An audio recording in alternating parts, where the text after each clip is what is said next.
Hi everyone, and welcome to my channel. In today's video, you are working in the office with me. We're going to talk about different ways that you can reduce your overhead. We're going to package up some Etsy orders. We're also going to be adding new listings to my Etsy store, and we're going to be unboxing a few shipments that came in. So stay tuned for more.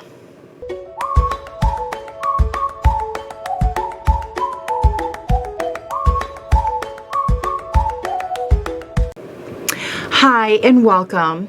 If this is the first time we're meeting, my name's Mary with Sewing for Madison.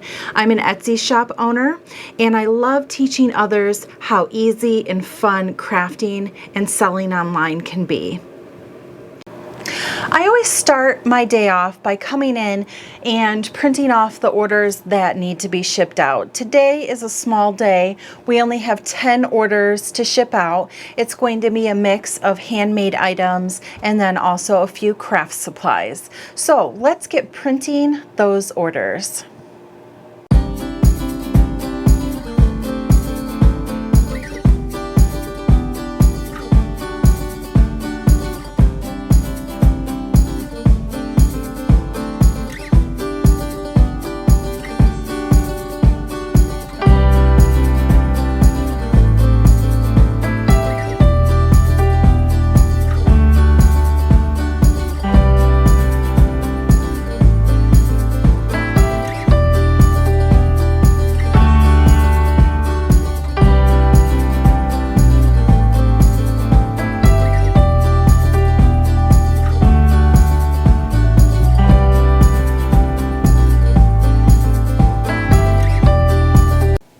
Okay, I am standing here in our shipping area. So I have a little countertop here and we're going to be pulling and packaging up all of those orders.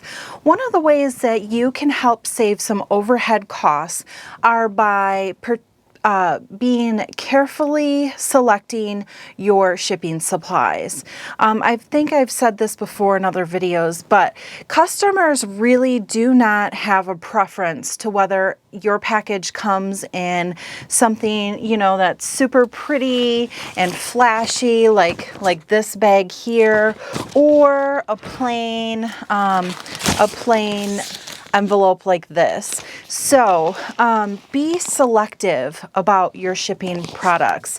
Yes, I have a pretty one here, and that is only because I bought this on clearance. So when you're looking at your shipping supplies online, whether you're buying them from Uline, Amazon, or other various vendors, take a look at your per item cost. Do that math breakdown.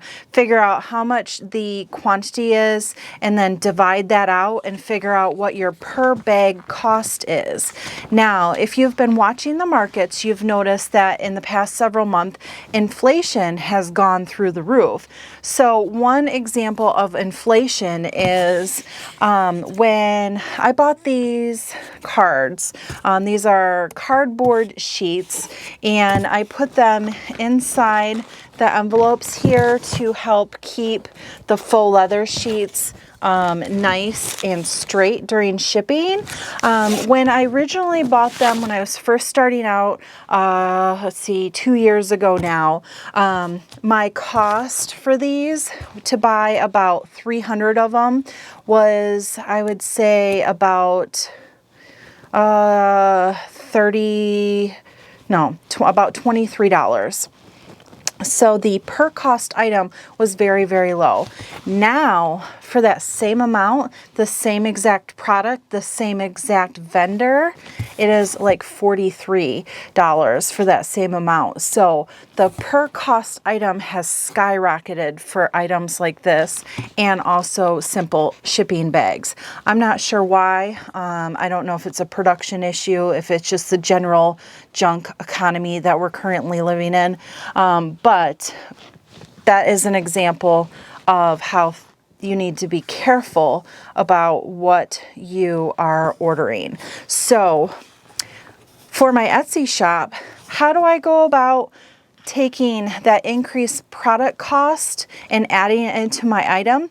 Well, I've done it in a unique way. So for example, My sheets of faux leather typically sell on average about $3.25 to $3.99 a sheet. Rolls are a little bit more expensive, but I'm just going to give you a sheet comparison right now. So instead of making that item maybe $4.15, $4.25 to account for the differences in the increase in shipping prices, what I did in my Etsy shop is on my shipping profile for my faux leathers, I added a handling fee. When I calculated it out for my packages, I am spending an extra 12 cents per package that I mail based on the increase of the shipping supplies.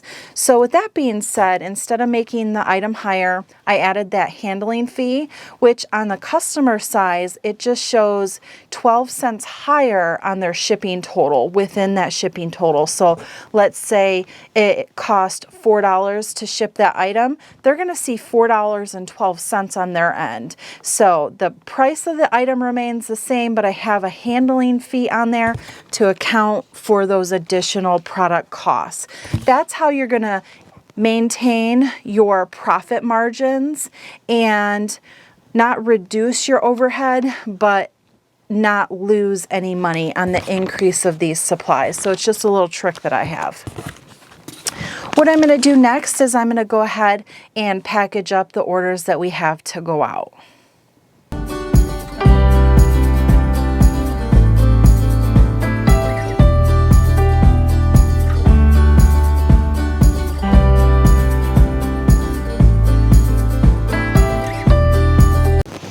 Okay, so here I am at my craft table. Don't mind my mess, there's a lot going on.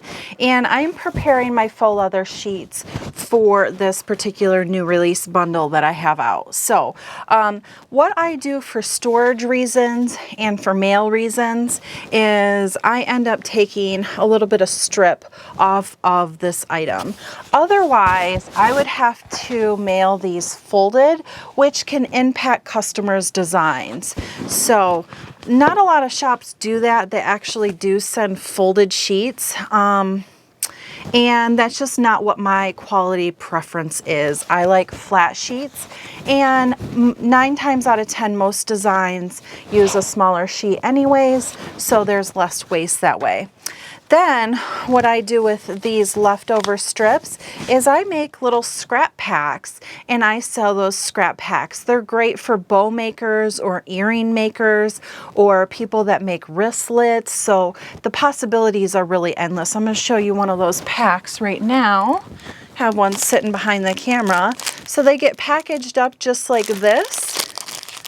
And they're sold by the 10, 20, and 30 pack, different coordinating pieces. So I'm going to go ahead and cut the last few sheets that I have to get ready for this set.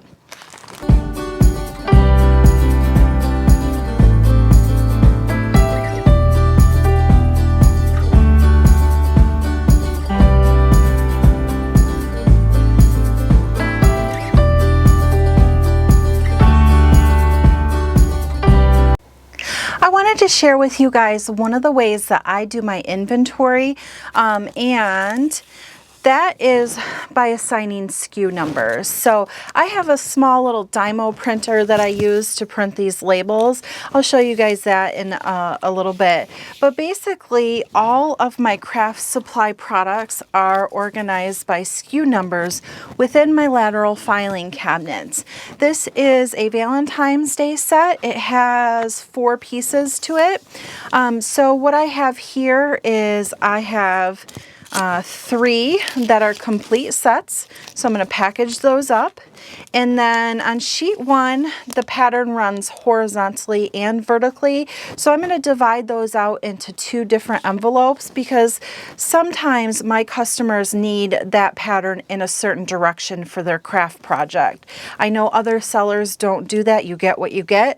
But if I was a buyer, I would want to know what direction that pattern is running in for my purposes of crafting. So that is one thing that sets my shop apart from others. And then the last 3 have their own envelopes. So I'm going to go ahead and divide these out and you guys can see how I store these. This is my folder I'm going to keep for the filing cabinet, and I start out by organizing them out just like this.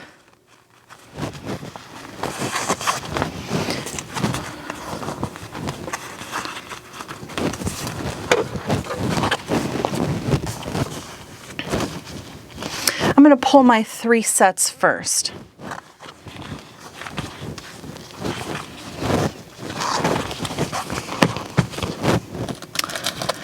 The first set, or these 3 sets, are going to go in brand new envelopes. My other 3 sets, or the rest of them, are all going to go into the filing cabinet in envelopes that items came shipped to me. I like to kind of recycle and reuse wherever I can, and that's going to cut down on usage and overhead costs. So I put my label on the back. On the front, I go ahead and put my brand sticker. So I use a Sewing for Madison label right on the front, and this is a grab and go order. So if they're ordering a complete set, it's ready to go. I grab it, I package it up, and we're good to go there. So let me get these 2 other sets packaged up.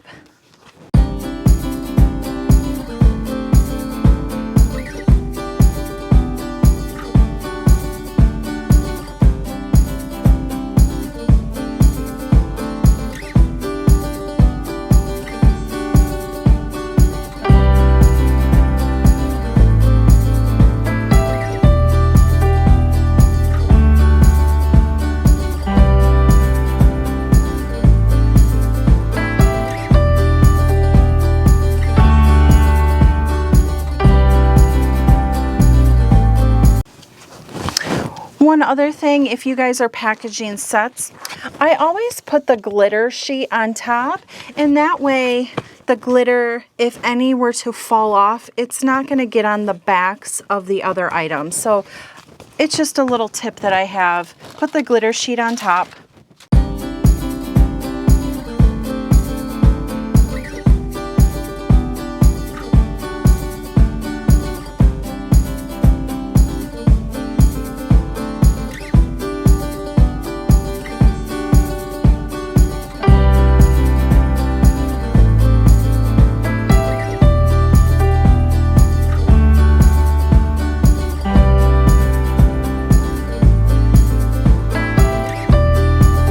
All right, our sets are done. Now I'm going to go ahead and grab 5 envelopes for the rest. Okay, I just have a box sitting over on the other side of my room here, and these are the envelopes that the supplies came to me in. They're a little bit larger than the sheets that we just cut down, but that's fine.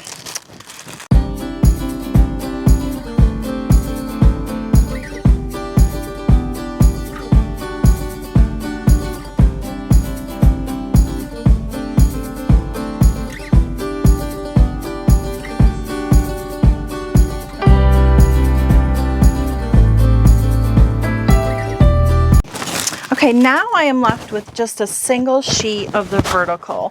So if I put this in the envelope by itself, it's going to start to roll and collapse.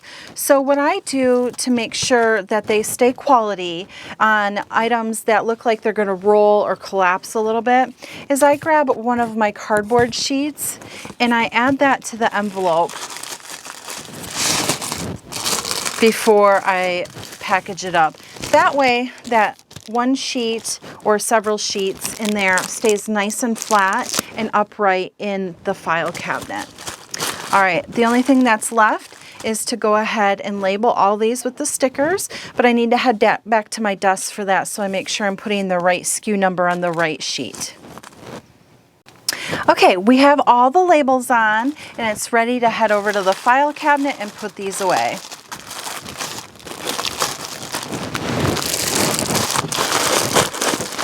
I'm going to leave 2 of the sets out because I actually sold 2 of these sets already. So leave those on the counter. Into the file cabinet they go. Let's head over to the file cabinet. Okay, here we are at my file cabinet. and you can see that this drawer is alphabetized in numeric order. So I have an R in front of these. So this product number is R287, and I order from several different manufacturers. So how I break my inventory up is I use the letter for a corresponding manufacturer. So I know all the R's come from one manufacturer, and that's just how I keep my reordering simple and easy. Drop that in there. Now you do see that there are like several empty folders here, and that's because I sold out of that particular sheet. I reuse my SKU numbers unless it's a really popular item, then I will keep using the same one. So next time my order comes in, I'll process those sheets, I'll grab an empty folder, and that's the SKU number for that. Unfortunately, I have a lot of file cabinets, but I don't have a whole warehouse full, and I have to reuse SKU numbers. It's just the way that it goes. So this is how I do my filing system and my inventory management. If you guys have other ways or other ideas, I'd love to hear about them. Drop them down in the comments. Okay, I have all of the items pulled and ready to be packaged. So I've got a variety of handmade goods. Check out this Rhea stuffy that I made. Isn't this absolutely adorable? If you're a big Rhea fan, I absolutely love it. So we have that. I've got lots and lots of strawberries. And I have our Play burger set. This comes with a burger, variety of toppings, and then also a French fry set in there as well. So I'm going to package up the handmade goods first, and then we're going to work on this pile of craft supplies.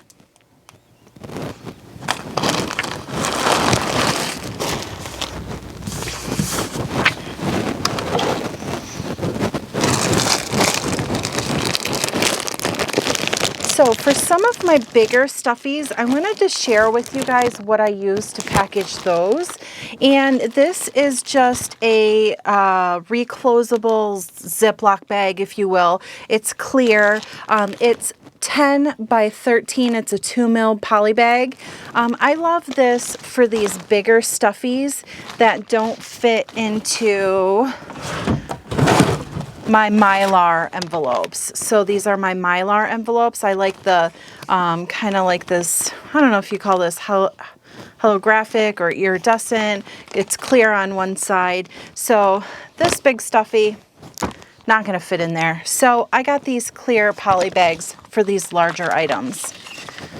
What I do is I go ahead, before I stuff the animal, I put my brand name label on there, and then I will stuff the item in there.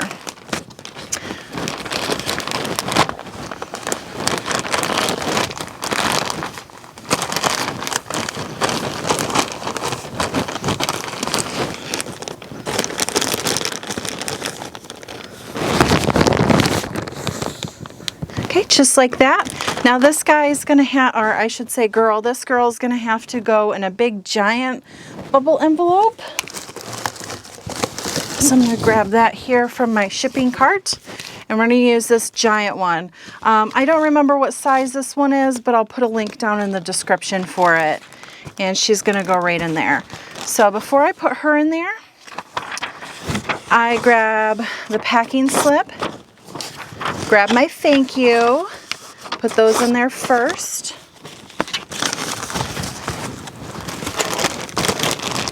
I'm going to put the item in next and seal it closed.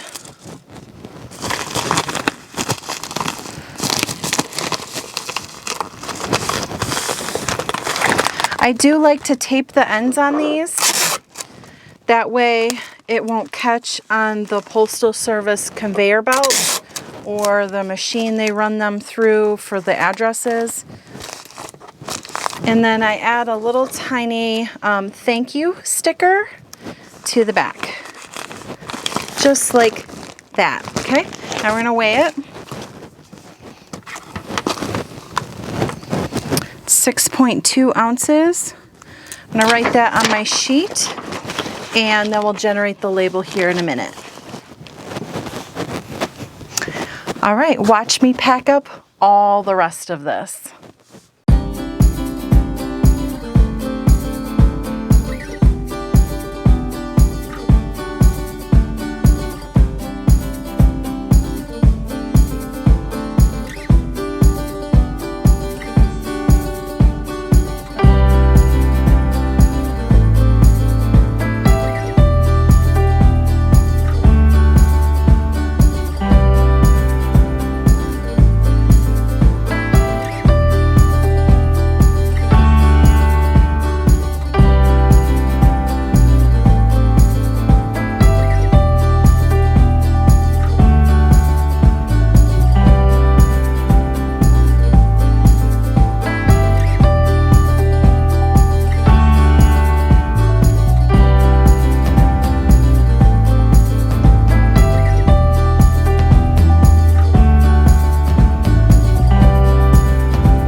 Okay, one thing I want you guys to pay attention to when you're mailing your Etsy orders is if you have an order that is going internationally, don't use these poly envelopes. They will get tore up and your package will not safely reach its destination. So you saw me package up the fabric bundles in the green bubble envelope like this, and that is because it's going international. Had it not been going international, I would have used a poly envelope for that.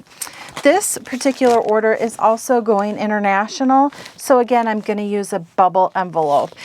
Bubble envelopes, they do cost a little bit more than the poly envelopes. However, you want to make sure that your package reaches its destination safely and intact. And I ship a lot of packages internationally, and I found that this is best.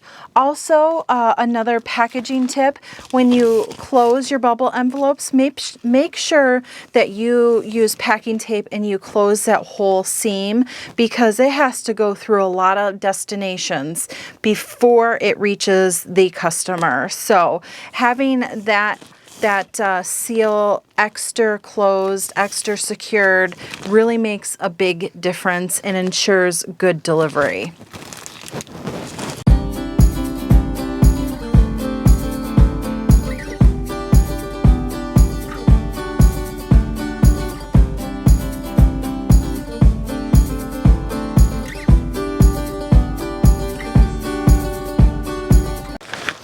Okay, we have all of our orders packaged now. Let's head back to my desk and print up all the labels. Okay, so now it's time to print the labels, and I use stamps.com to print my labels except for my international ones. Those I print off through Etsy because the stamps.com web version does not support international labels. So I'm going to go ahead and start printing these labels. Now I use my Brother QL 1100 label printer for this, and it prints out a really nice 4x6 label. So first one is, we're going to put the order number in, and then I copy and paste the address so that there's no chance of error. Unless the customer puts their own address in wrong, then that's on them. Let me know in the comments if you guys are having any shipping issues. I know that I ran into one last week with a customer. She lived in South Carolina, and that's where I mailed it. However, the Postal Service delivered it to somewhere in Georgia. When the customer contacted the Postal Service about it, they said there was nothing they could do about it because it was a first-class package. I feel like that's wrong, that you know, it had the correct address on it and the postal service messed up, they should fix it. However, apparently that's not how they work. They have terrible customer service and they just jack our rates up all the time. So let me know in the comments, have you guys been experiencing issues with the U.S. Postal Service? What was your story? How did you deal with it? How did you approach your customer to deal with it? Did you give them a refund? Did you offer them a discount in their next order? How did you handle that particular situation with your customers? All right, I'm just getting my first label up here.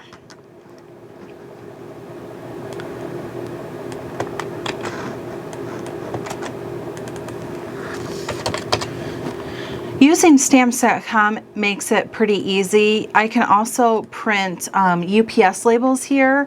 UPS won't come to my building to pick up without charging a fee, but about 5 to 10 minutes down the road we have a drop-off center, so it's not hugely inconvenient. It's just I use UPS every once in a while.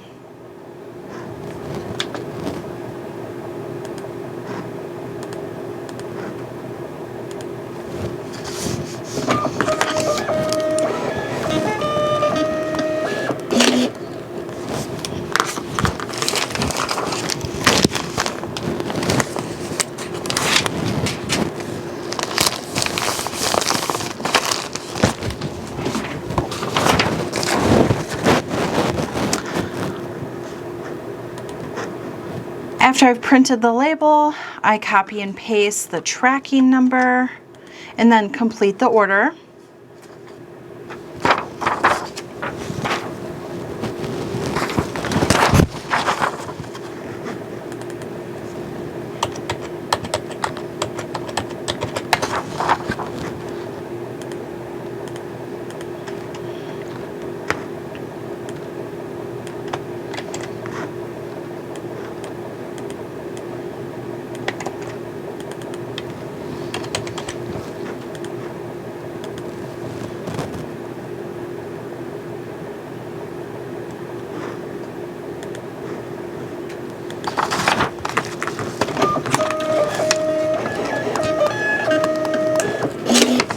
I write how much my actual shipping charge is on the bottom of my order form so that when I enter my order into QuickBooks later, I can calculate out the correct shipping.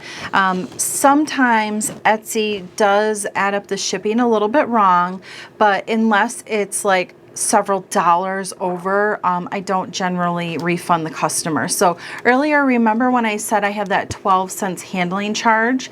That's where some of this comes into play. So when I enter it in QuickBooks, I enter what the sale item was, taxes if taxes were collected, because I then have to pay the state of Michigan those taxes, and then my shipping and handling. So I like to have exact figures when I'm doing that. So when I run my QuickBooks reports to see how I'm doing and where I'm at business-wise, it makes it super easy.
On the poly envelopes that I use like this, that have the faux leathers in them, I like to add a do not bend sticker to the corner. There's no guarantee that the Postal Service won't bend this, but I feel like if I put that label on there, it just sends them an alert that we don't want to see this a wrinkled up, folded over mess, and hopefully they don't jam it in the mailboxes. I know some carriers don't care, they do it anyways, but at least on my end, I know that it's being shipped correctly, and hopefully it gets to the customer just like this. All right, I'm gonna go ahead and do labels for all the rest of these packages.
Okay, so we have all of our orders packaged up. I'll be dropping those off at the post office in a little while.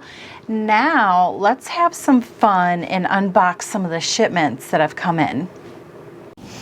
I always get really excited when orders come in because it can sometimes take a couple months, couple weeks, and I order from several different manufacturers. So it's kind of like a surprise when it comes because I don't know which one's coming. I got this big box in plus another little box, and I think they're from 2 different manufacturers. So we're gonna go ahead and start with this one.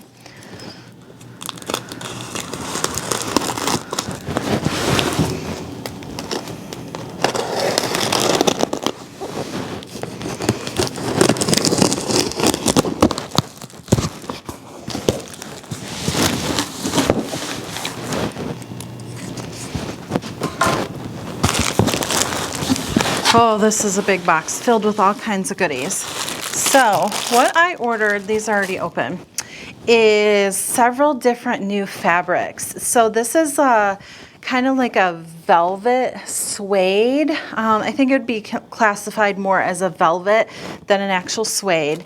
And I've been using this product for embroidery for quite a while. It makes really cute stuffed animals. I've made a couple sleep masks, and it's just really super soft and it's really easy to embroider on. And I ordered every single color that they have available. So I'm gonna pull out a few so you can see them on the table here. All different colors.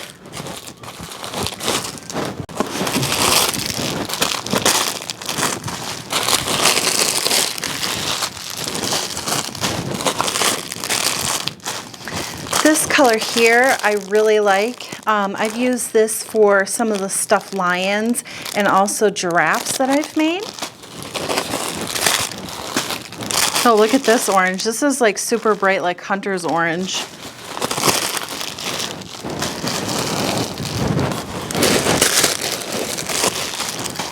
When I say I ordered every color, not joking, there's probably greater than 30 different colors for this material.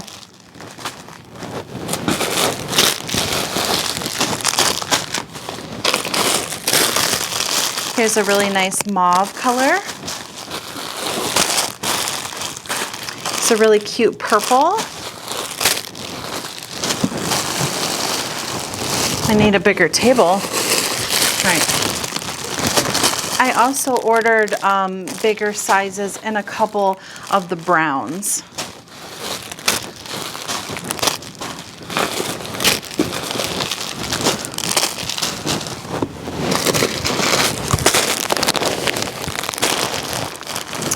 So this color that's coming out here, these bigger packages, this is a smooth minky.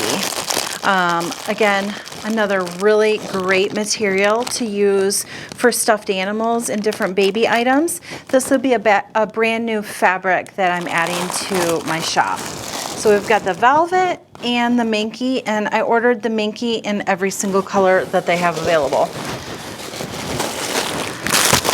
Look at this bright yellow, that's really pretty. It's really pretty purple. Bubblegum pink. This is kind of like a royal blue. I got some smaller items in here. I ordered rings for my pretend play set. This is a really cute sticker I thought I'd add to my packages. It says, "Warning, opening this package will cause extreme happiness." So I thought that was cute. This is crime scene ribbon. This is actually for my friend who also has a Etsy business called Dobbler's Creations. I will link her shop down in the description. She sells a variety of wood products and craft supplies like ribbons and such. So this is actually for her. Let's see. I got more and more fabrics. I might run out of table space here. More minky.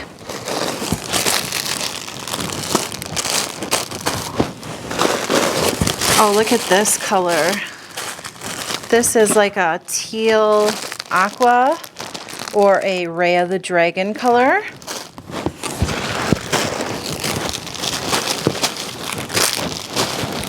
Not joking when I said I ordered every color.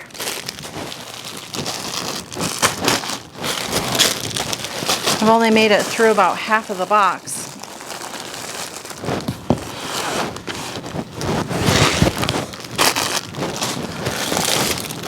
Oops, a couple of loose pieces of blue. More minky. Look at this bright pink. It is super bright.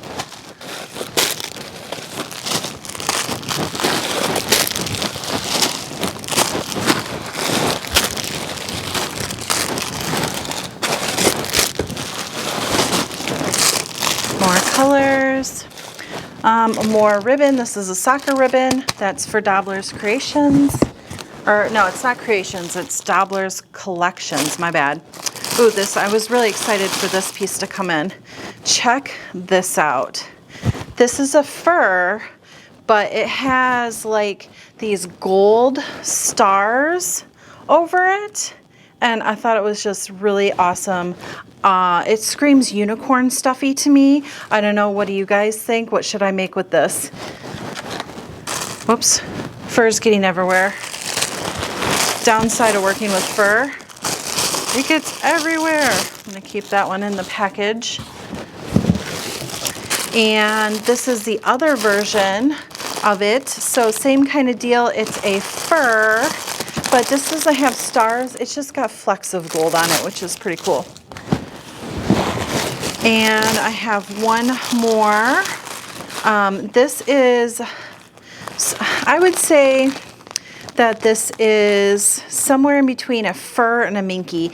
It has a low pile fur, but then it has printed on it rainbow stars done in a foil. So this is really cool. I was really excited to see this piece. These are 3 new furs that are going to be added to my fur collection online. So hopefully you guys will like that. All right, so I got a couple other miscellaneous fabric pieces. This has tacos on it, kind of has a Mexican flair to it. And a few more items in here. This is a piece of fabric that has pumpkins and like lattes on it and pumpkin pie and donuts. I'm actually going to be using this piece of fabric for an upcoming play kitchen item. So I will show you that once it's complete. I don't want to give away any details. And then this is my pizza fabric for my pizza bag. The pattern that I'm currently using is being discontinued. Can't get it anymore, so this will be our brand new fabric for that pizza set. Oop, one more item. This is gray minky. All right, so that is unboxing number 1. Let me go grab the second box. Okay, so this box is from a different manufacturer, so I'm doing this on a different table roll so that I can check in the inventory. And what we have in here is all faux leather. So I ordered a whole variety of different leathers. So this particular one is black and brown solid lychees. So really cool, useful set. And then I have a restock on some of the fine glitters, like this black, for example. Black fine glitter. Should be a whole bunch of different colors in here. And then I have a whole new camo series coming out. So they have lots of different camo patterns and different designs, and I think I got all of the camos. Camo is really popular in my shop, so I like to provide a variety. Here is a different color palette of camo, so I'll have to ask my husband on which camo patterns these are. So here's one. Here's more of a different brown. And then the last couple.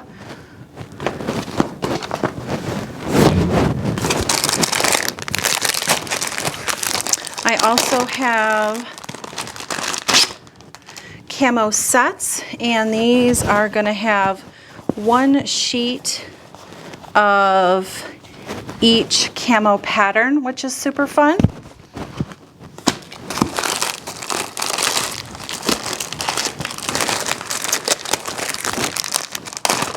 I have a couple different sets of those.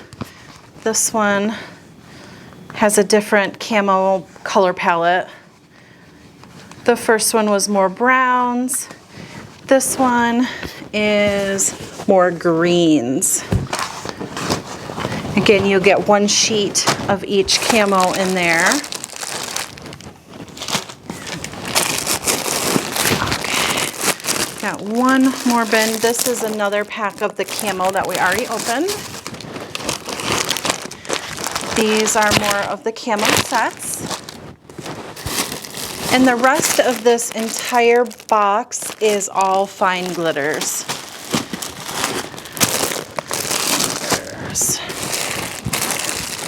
Fine glitters. Oh, there's more camo. More camo. More camo. Camo. And fine glitters. So, one of the processes that I go through when inventory comes in is I physically look at each sheet to make sure that it doesn't have any flaws on it or imperfections, and if it does, I pull it out and I throw it in the bin. And then when my bin gets full, I will offer that as a package based on weight, as imperfect sheets. And then I do have people that buy those all the time. Sometimes people like the mystery of, you know, the package, so I will offer that to them at a greatly discounted rate. So that helps me get rid of it, not throw it in the garbage, because there are many areas on those sheets that are still usable, except for, you know, usually a minor little flaw in it. So I'm going to be working on quality checking these in, also looking at my original order form, checking them off, make sure that they sent me everything that they were supposed to send me. Wow, we got a lot of work done today. The only thing I did not get finished up is building my draft listings and getting my new products online. So looks like I'm going to head into the office tomorrow to finish that up. I really hope that you had a chance to think about your Etsy shops or your online business and maybe some different things that you can do to reduce your overhead, whether that be managing your shipping supplies a little bit better, organizing your shop inventory, or, you know, the excitement of unboxing new products. So I want to thank you for joining me on my channel today. Make sure that if you haven't already, you smash that like button and you subscribe to my channel. Remember, I'm trying to build up a goal of having 1,000 subscribers by the end of this year. So you guys can help me obtain that goal by hitting that subscribe button. Until next time, happy crafting.